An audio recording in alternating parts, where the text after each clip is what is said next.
Guys, good day sa inyo. Guys, ito may gagawin tayo ngayon na Canon siya. So yung problem niya, umiipit yung hose niya rito sa mismong cartridge carrier niya. So ngayon, gagawin natin separate videos na lang to guys. Gagawin ko muna how to disassemble itong printer na ito guys. Paano ba dinidisassemble to guys? Canon E3470. So ito guys, gagawin nyo lang para matanggal nyo to. Meron kayong gagawin dito. Meron kasi siyang screw rito. Ito, pati dito. Tapos kung paano nyo matutuklap to, dito rin guys. Gagamit kayo ng pang-pry. Ito. So gagawin nyo, tutuklapin nyo siya rito.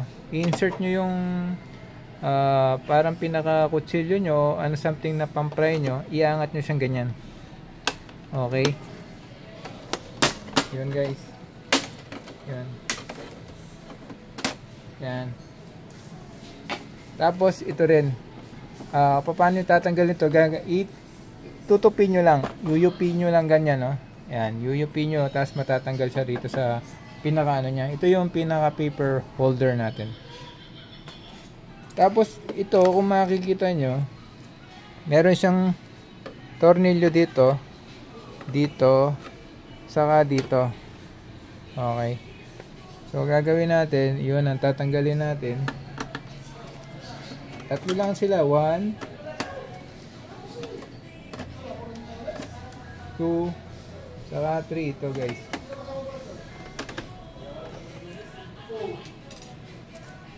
Tapos to guys, kung makikita nyo, meron siyang ano dito, parang wire. Ito yung pinaka door sensor nya guys. Bubunutin nyo to. Kasi kung makikita nyo, itong door sensor nya, pag sinarado nyo to, magno-normalize yung ilaw ng printer natin. Pero pag nakabukas to guys, makikita nyo, meron siyang nagbi-blink sa mismong panel nya. So yun ang function nitong sensor. Ngayon, minsan pag kino-convert ko to guys, kinakabit ko na siya, tapos pinuputol ko na dito, tapos pinagdidikit ko na sila para always siya na naka-close na. Kasi yung function nito, minsan pag nakabukas yung ano mo, hindi gagana yung printer mo. So minsan, nag-loose lang ng konti, hindi nagagana. So ito yung pagkaka-convert niya guys. Hindi nila tinanggal yung door. So kaya yung function nito, maski hindi na natin tanggalin tong switch nya. So ayan guys, umpisa na natin paano dinidisassemble to. Iangat nyo lang to. Pagkaangat nyo, meron siya dito na pinaka flex cable. Yung flex cable nya guys, ito yung sa power nya. So tatanggalin nyo lang to. Ganyan lang kadali. Ayan o. Eto. Nandito siya. So, tatabi natin. Tapos dito guys, may makikita kayo. Ito yung pinaka ano niya, flex nung pinaka scanner niya dito sa taas. So bubunutin nyo siya. Ayun. So binunot nyo siya. Ito yung pinaka socket niya rito. So ngayon guys, paano ipupul to? Paano natin na itataas to? Meron pa pala to, dalawa. So tatanggalin natin yung tornilyo niya rito, pati dito sa isa. Okay. So 1,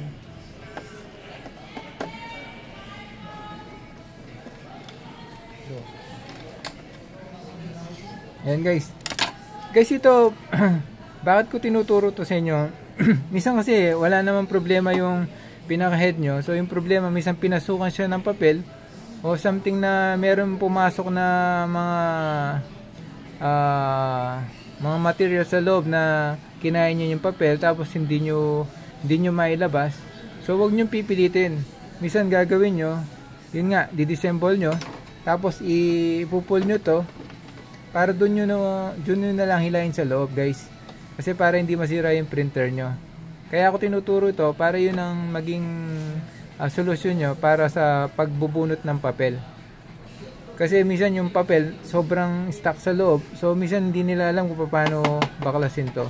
So ngayon, gagawin natin yung pang-pry nyo, i-insert nyo dito sa may pinaka gilid nito. Ito guys, kung makikita nyo sa gilid nya. Tapos i-pop-up nyo siya. Ayun oh. Ayun, di ba? Ang dali na lang to. Ayun.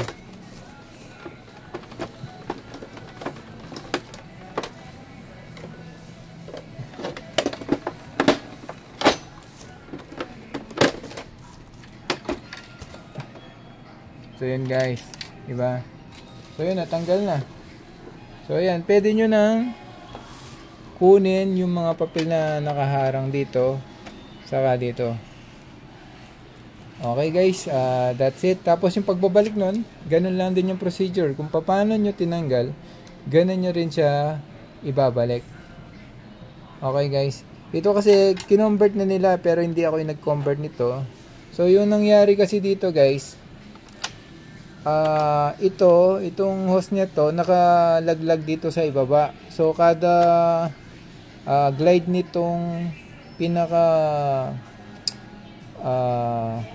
carrier nung cartridge niya, umaharang, kaya nagkakaroon siya ng error.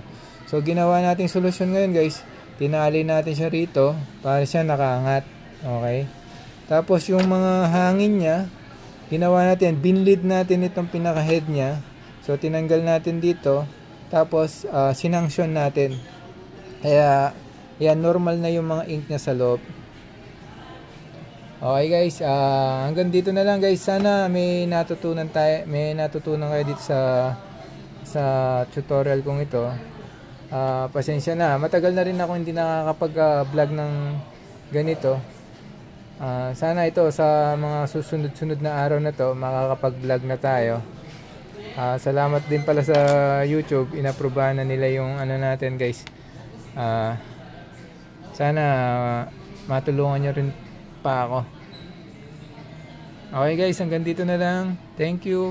Ngayon pala guys, kung halimbawa napunta kayo dito sa shop natin sa may Nepo Mall, meron na tayo dito pahinga. Ito, pag gusto nyo magpahinga, meron kayong gustong hinihintay na mga pinagawa nyo, pwede kayong magpahinga dyan, libre lang guys. Ayan, Kwentuhan Corner.